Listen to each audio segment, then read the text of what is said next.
সাইমা ওয়াজেদ পুতুল, যিনি লাইসেন্স প্রাপ্ত দুর্নীতিতে বিশেষজ্ঞ। স্বৈরাচার শেখ হাসিনার কন্যা সাইমা ওয়াজেদ পুতুল, যিনি পেশায় একজন প্রখ্যাত অটিজম বিশেষজ্ঞ। তিনি রংপুরের পরমাণু বিজ্ঞানী ডক্টর ওয়াজেদ মিয়া ও স্বৈরাচার শেখ হাসিনা দম্পতির দ্বিতীয় সন্তান। তিনি বর্তমানে 2023 সাল থেকে বিশ্ব স্বাস্থ্য সংস্থার আঞ্চলিক পরিচালক হিসেবে কাজ করছেন। সেই সাথে তিনি বিশ্ব স্বাস্থ্য সংস্থার মানসিক স্বাস্থ্যের উপর বিশেষজ্ঞ প্যানেলের একজন সদস্য।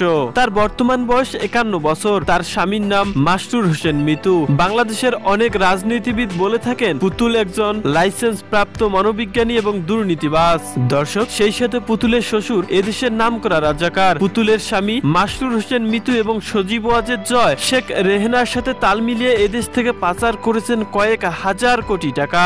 সারা পৃথিবীতে অন্তত 800টিরও অধিক বাড়ি রয়েছে পুতুলের স্বামীর। দর্শক, সাইমা ওয়াজেদ পুতুলকে নিয়ে আপনার কোনো প্রশ্ন থাকলে নিচে কমেন্ট করবেন।